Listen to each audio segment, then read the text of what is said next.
Morjesta. Kattokaas mikä mulla tuossa selän takana on. Tultiin tänne maakuntaan oikein kattoo laimettia. Tää on 120 laimetti. Tämähän on se Laitelan poikien eniten myyty malli mun käsittääkseni ja eihän tää mikään huono saha ole. Ruvetaan hei vähän kattoo lähempää, että mikä tää on ja tulee saha tutuksi. Hei, ruvetaan kattoo.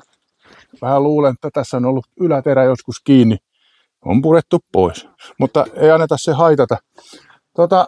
Siellä on hydraulinen terotuskone, eli sahahan on ihan täysin niin kuin siirrettävää mallia. Noi teränohjurit täällä näin, niin ne on vaihdettu alkuperäisestä vähän erilaisiksi. Katsotaan niitä kohta lähikuvaa. Se mikä näissä laimeteissa on erilaista verrattuna esimerkiksi siihen karaan, eli kalliolaiseen sun muihin sahoihin, niin on tää pystytela. Ja tää ei ole huonosti suunniteltu meinaan. Kattokaa, kun tää aukeaa niin mahdottomasti tänne sivulle päin, kun tää varsi on pitkä. Niin ja tälli tonne auki, niin tästä saa verrattain ison pöllin läpi. Mutta hei, nyt katsotaan noita, tulkaas vähän lähemmäs, niin katsotaan noita hydraulisia ohjureita. Kattokaa nyt, tässä on nämä ohjurit, eli nämä on vaihdettu, nämä on niin sanotusti nesteellä toimivat. Mä en tiedä, näettekö, kun mä tosta nyt liikutan, niin toi palanen liikkuu tossa noin. Tämä on kyllä hieno systeemi sikäli, että on helppo viedä mihinkä tahansa, ei tarvitse olla mekaanisia vipuja, mutta tässä on ainoastaan semmoinen huono puoli, mulle on joku sanonut, että kun nesteen lämpötila muuttuu, eli kun se lämpiää, niin nämä tuppaa jossain vaiheessa pikkusen kiristämään. Tässähän on tuotu tämän mekaanisen tällin näin tälle toiselle puolelle. Eli tuolla on sitten, taitaa olla 16 milliä ja tässä on sitten, tuossa on lauta normaali ja tuosta löytyy 50 ja noin poispäin. Ja sitten tuolla reunassa niin 300 milliin tää taitaa aueta.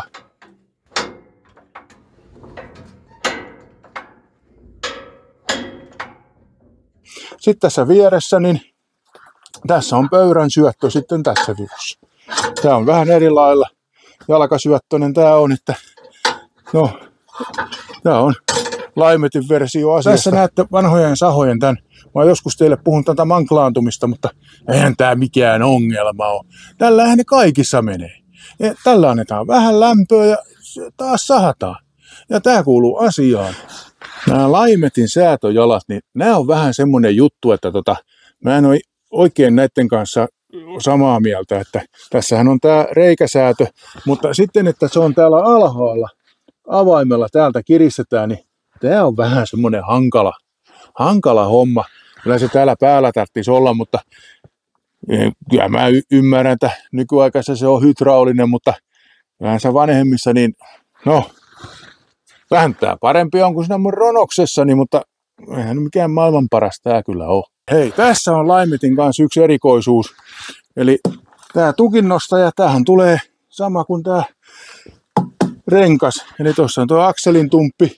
Otetaan tukinnostaja pois ja akselin tumppi laitetaan tonne ja sit saadaan hydraulisesti säädettyä sahaa. Tiedätte sitten mitä? Laiskuus ei ole ollenkaan huono asia. Meinaa se pistää ihmisen keksiin apuneuvoja. Ja nämä pojat on kuulkaa keksineet hienot telineet. Tässä on tämmöiset 2 koukkua, millä saa tukkeja vedettyä tältä telalta. Ja sitten kun heittää tonne maahan, niin kyllähän se kamala sieltä ottaa.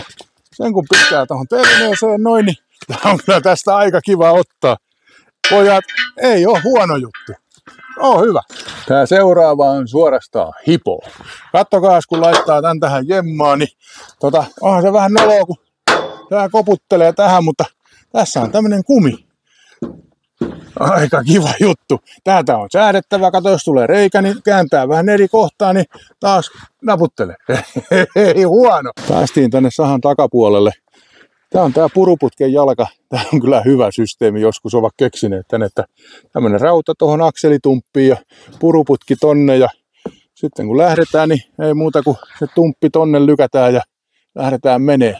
No niin, siinä oli laimetin tämmöinen vähän niin kuin pika-esittely. Mutta koitin teille kertoa semmoisia asioita, mikä mun mielestä tässä sahassa on ihan jeesuttuja. Eikä siinä mitään. Hei, mä sen verran kyllä tunnen tämän sahurin, että mä luulen, että kuulkaa vielä päästään tällä sahalla sahaamaan. Ja sittenhän se vasta ilo irtoakin. Mutta hei, tämmöistä tällä kertaa ja ensi kerralla taas uudet kujet. Se on morjesta!